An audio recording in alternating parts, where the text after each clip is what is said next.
Hello hi friends, welcome to my channel. Today video వచ్చేసి blouse cutting చూపిస్తున్నాను. First అందరూ blouse back part cut చేశాక hands cut చేస్తారు కదా, కానీ నేను మాత్రం ఫస్ట్ హ్యాండ్స్ కట్ చేశాకే బ్యాక్ పార్ట్ కట్ చేస్తాను. ఇదేంటంటే నార్మల్ బ్లౌజ్ అనమాట. విత్ అంటే లైనింగ్ ఏమి ఉండదు, కాబట్టి మనం ఒక 1 ఇంచ్ దాకా ఫస్ట్ తీసేసుకోవాలి. తర్వాత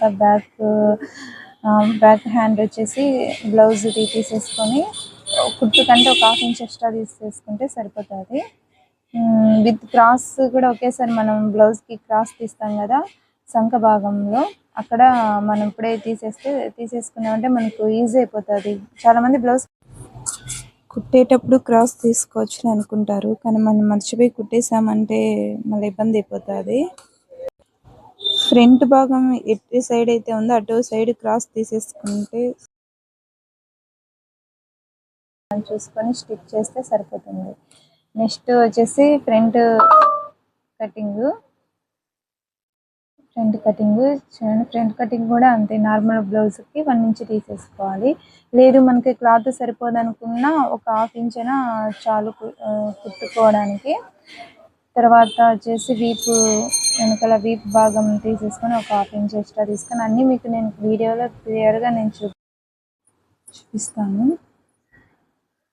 షోల్డరు మనకి సైజు బట్టి అంటే 2.5 తీసుకోవచ్చు, 2.25 తీసుకోవచ్చు. నేనైతే ఇక్కడ 2.25 తీసుకున్నా. 2 నుంచి 2.5 లోపు సైజు బట్టి మనం తీసుకోవాలి. నేనైతే కొంతమందికి 2.5 తీసుకుంటాను, లేదా 2.25 తీసుకుంటాను. ఇంకా షోల్డర్ వచ్చేసి అంటే నెక్, అది షోల్డర్ వచ్చేసి 3 కన్ఫామ్ 3 తీసేసుకోవాలి. ఎవరికైనా సరే 3 తీసేసుకోవాలి. సంఖ భాగం వచ్చేసి సేమ్ సంఖ భాగం కూడా అంటే 1.5 లేదా 1.25 అయినా సరిపోతుంది. నేను ఇక్కడ 1.5 తీసేసుకున్నాను.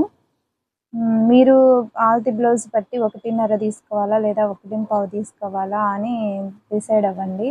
నెక్స్ట్ మనకు ఫ్రంట్ భాగం, ఇది క్రాస్ కటింగ్ కాబట్టి ఎప్పుడైనా సరే గుర్తుపెట్టుకోండి, క్రాస్ కటింగ్ అంటే క్రాసే పెట్టాలి. క్లాత్ స్ట్రైట్గా పెట్టుకుంటే అది నార్మల్ కటింగ్ అవుతుంది, షేపులు అవన్నీ సరిగ్గా రావన్నమాట. కాబట్టి క్రాస్ కటింగ్కి ఎప్పుడు క్రాస్గానే క్లాత్ పెట్టేసుకొని సేమ్ బ్యాక్ పార్ట్ అయితే మనం ఎలా అయితే కట్ చేసుకున్నామో దాన్ని అలాగే పెట్టి మొత్తం డ్రాయింగ్ గీసేసుకొని దాన్ని పక్కన పెట్టేయాలి. ఇంకా దాని అవసరం ఉండదు. ఆది బ్లౌజ్ తీసుకొని వెడల్పు పొడవు అవన్నీ గీసేసుకోవాలి. ఉక్స్ పట్టి కాడ నుంచి 4 ఉక్స్ దాకా మనం గుర్తు పెట్టుకున్నా సరిపోతుంది. ఇంకా మనకు బ్యాక్ పార్ట్లో వచ్చేసి సంఖ భాగం 1.5 క్రాస్ తీసేసుకున్నాం కదా, దీనికి 1 తీసుకుంటే సరిపోతుంది. అంటే మనం గీసుకున్న వరకు కొంచెం కిందికి క్రాస్ తీసేసుకొని అలాగే రౌండ్గా గీసేసుకున్నామంటే కొలత కరెక్ట్గా ఉంటుంది. స్టిచ్చింగ్ చేసేటప్పుడు ఫిట్టింగ్ కూడా అంతా బాగుంటుంది ఫ్రెండ్స్. తర్వాత మిగిలిన క్లాత్లో ఏ పక్కైనా సరే క్లాత్ బట్టి మనము ఈ క్రాస్ కట్టి తీసుకున్నామంటే అంతే అయిపోతుంది. బ్లౌజ్ కటింగ్ అంతే ఈజీ అండి. అంటే అర్థం చేసుకునే దాన్ని బట్టి మనకు అది ఈజీనా కష్టమా అని అవుతుంది.